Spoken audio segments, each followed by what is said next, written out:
Donc je vais vous parler, bonsoir à tous, je vais vous parler un petit peu de Famous, une technologie que j'ai pu essayer l'année dernière, lors de son lancement, notamment en avril dernier, en avril 2014.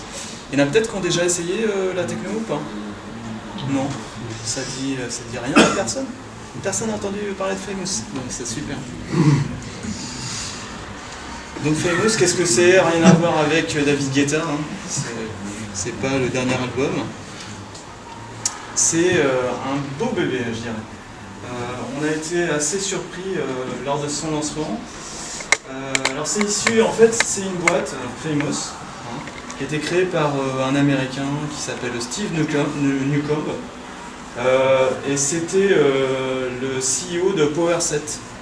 Donc PowerSet, ça a été vendu à Microsoft en 2008. Et ce qu'il faisait essentiellement, c'était des moteurs de recherche sur du langage naturel. Voilà.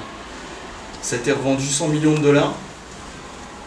Et maintenant, ça s'appelle Bing. Donc, bon, c'est pas un bleu ce mec-là. Il s'est associé avec des ingénieurs pour créer cette boîte en 2011. Donc, il s'appelle Famous. Et puis là, on en est à environ 30 millions de dollars levés pour cette boîte. Au début, je crois qu'ils sont partis à 7-8 millions de dollars, un truc comme ça. Donc, au fur et à mesure, il y a des investisseurs qui rajoutent de l'argent. C'est bizarre, je comprends pas pourquoi. Alors c'est quoi Famous exactement? En fait, je pourrais schématiser ça comme une librairie en fait pour c'est un moteur de rendu 3D qui intègre des concepts physiques. Voilà. Donc on a la possibilité de simuler par exemple la gravité dans une application web, tout simplement. Je prends un exemple simple. D'accord. Donc on revient en 2012. Qu'est-ce qui s'est passé? Tiens, les 10 minutes sont pas parties. Hein. Mince. Donc en 2012, qu'est-ce qui s'est passé? La communauté des développeurs a été vraiment mise en haleine avec une démo de table périodique en fait, des éléments. Donc c'était une démo board qui était disponible sur le net, totalement offusquée en fait. Et bon, on va peut-être aller voir si c'est possible, à quoi ça ressemble. J'ai fait un petit lien là. Clac. Si ça veut bien marcher.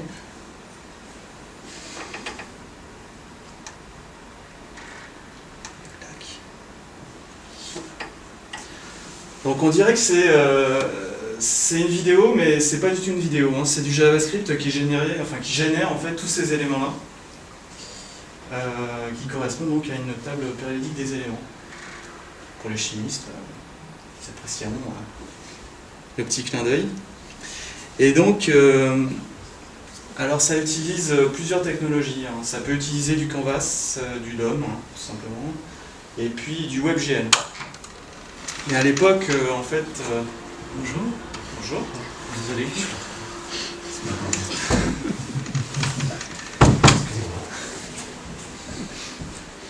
Donc en fait, le moteur, c'est pas uniquement un moteur de rendu. On a possibilité aussi de gérer l'interface homme-machine. C'est-à-dire que là, je suis en train de tourner avec des touches pour me balader un petit peu dans cette table des éléments. D'accord? On a possibilité de réarranger donc cette table. Sous différentes formes, ça c'est eux qui l'ont créé, sous forme sphérique, etc. Donc voilà. Donc ça, quand c'est sorti en 2012, ça a fait quand même grand bruit. Il y a jusqu'à 70 000 développeurs qui se sont inscrits à la newsletter en fait, pour suivre l'avancement du projet, puisque il y a eu pas mal de teasing hein, sur ce projet-là, et notamment Steve Newcomb sortait des news de temps en temps, jusqu'en avril 2014, où il y a eu une fameuse keynote que personne n'a suivie, j'ai l'impression, qui était vraiment très très intéressante. Hop là, par contre, je vais prendre ça. et donc qui a annoncé en fait en 2014 l'ouverture du code en open source. Donc tout le moteur a été rendu open source, il est disponible sur GitHub, vous pouvez aller voir comment c'est fait. C'est particulier, on se demande pourquoi c'est une boîte, c'est une société, pourquoi ils ouvrent ça en open source. Bah, tout simplement parce qu'ils ont d'autres...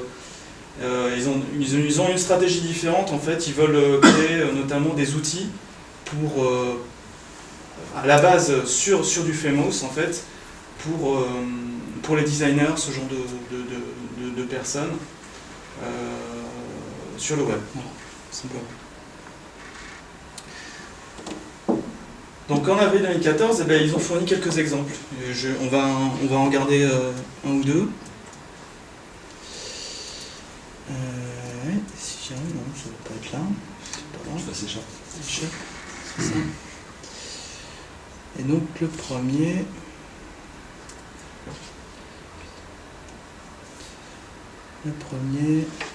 On va avoir les bulles. Donc ça, c'est une société française qui s'appelle AdFab, qui est sur Paris, qui a créé cette démo en fait. C'est que du Famous.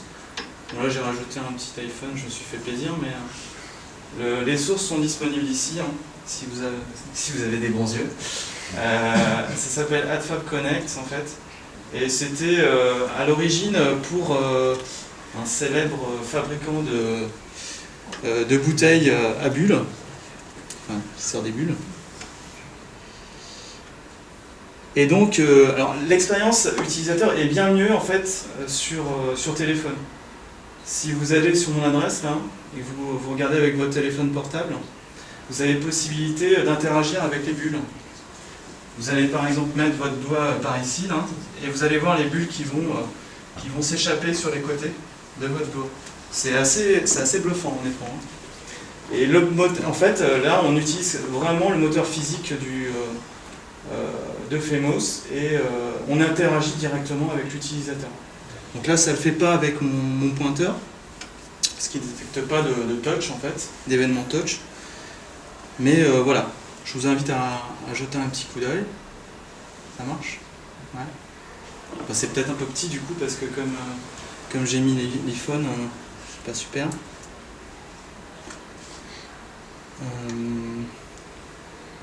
Un autre petit exemple. Il y en a qui se positionnent sur du mobile. L'année dernière, j'étais dans cette optique-là, c'est-à-dire de faire des petits sites mobiles avec du Famous, parce qu'on peut rajouter un peu d'interactivité. Je suis revenu sur ça. Parce que pour l'instant, on est sur des versions 0.2, 0.3, je crois. L'année dernière, on était en 0.2, et il y a encore des petits problèmes de performance. Voilà. Après, les appareils qu'on utilise actuellement sont peut-être pas assez bien sizés, je dirais. Ou en tout cas, le jour où tous les téléphones géreront bien le WebGL, ça ira nettement mieux. Parce que là, en termes de... J'ai eu des expériences avec ma batterie qui s'épuisait au fur et à mesure que j'utilisais mon application. C'était très très consommateur. Mais bon, on peut faire des trucs sympas. Là, le swap normalement marche. Swipe, c'est pas évident sur Mac. Donc voilà, ça c'est une petite animation qu'on peut faire sur Famous et ensuite interagir avec tous les composants qui sont ici. Voilà. Des questions pour l'instant? Non? On verra tout à l'heure. Aïe aïe aïe.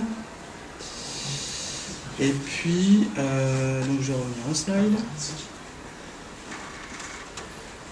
Donc on a vu deux exemples, il y en a plein d'autres hein. Sur GitHub, si vous faites une petite recherche sur les projets Famous, il y en a énormément en fait. Sur le site officiel de Famous également, vous trouverez donc tout un toolkit qui est disponible. C'est assez bien fait.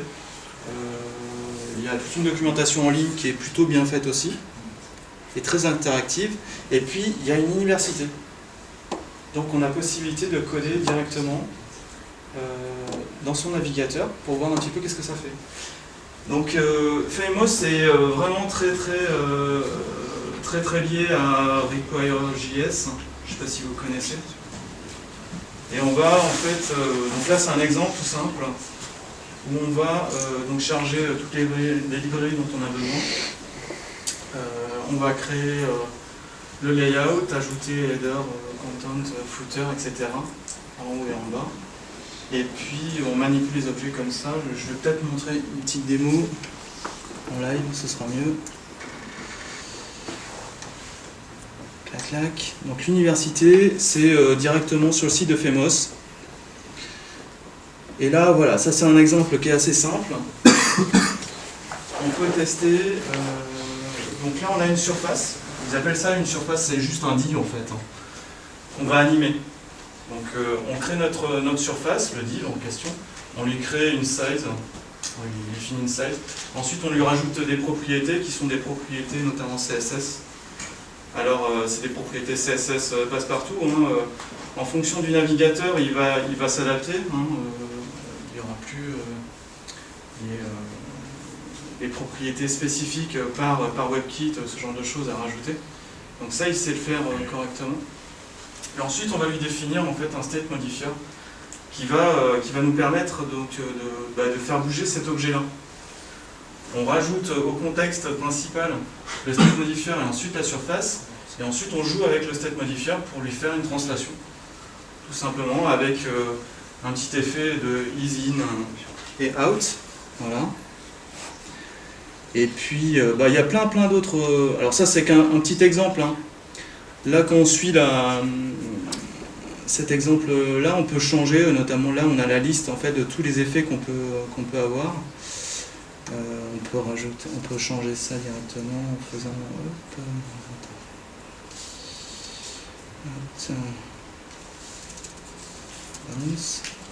Voilà. Là, on a un joli petit rebond. Puis on peut changer la duration, etc. Bon, c'est assez pratique pour tester des effets. Voilà pour l'université. Il y a plein d'autres tutoriels.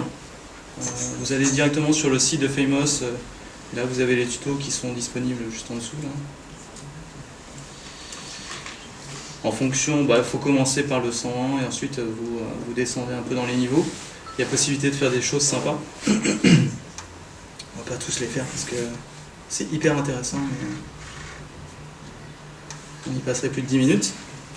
Donc depuis peu, ce qui s'est passé, c'est qu'il y a eu un lien fort avec Angular. Pour ceux qui aiment bien Angular, pour l'instant je ne suis pas encore passé, mais on a possibilité de rajouter ces effets-là avec ces templates-là. Depuis janvier dernier, Famous fait partie du comité, je dirais, restreint en fait, de jQuery. Stratégiquement, je pense que c'est une bonne idée. Ils essaient d'un petit peu imposer, je dirais, leur technologie, mais pourquoi pas, elle est plutôt bien partie. Stratégiquement, donc, comme je disais, en juin prochain, vont sortir les ECMAScript, la prochaine version en fait, qui va définir quoi supporter au niveau des prochaines normes JavaScript. Et donc stratégiquement, c'est essayer de s'introduire aussi dans le framework jQuery, qui est utilisé actuellement par plus de 70 millions de sites. Voilà, j'étais peut-être un peu long, mais c'était super passionnant. Si vous avez encore des questions, n'hésitez pas. On va peut-être partir.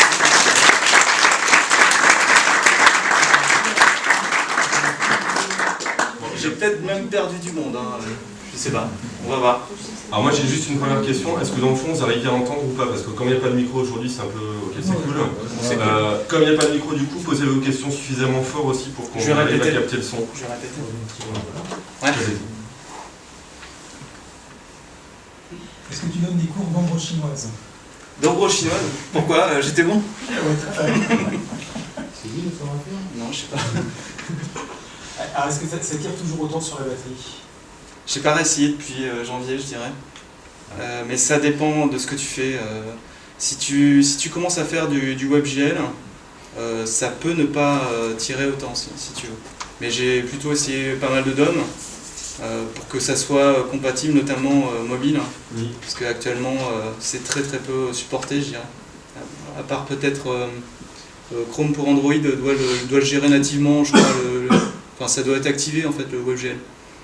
Mais il me semble que c'est pas super pour les autres. Mais voilà, je m'étais vraiment appelé que sur le DOM. Visiblement, ils ont des meilleures performances en WebGL, donc pourquoi pas passer par là.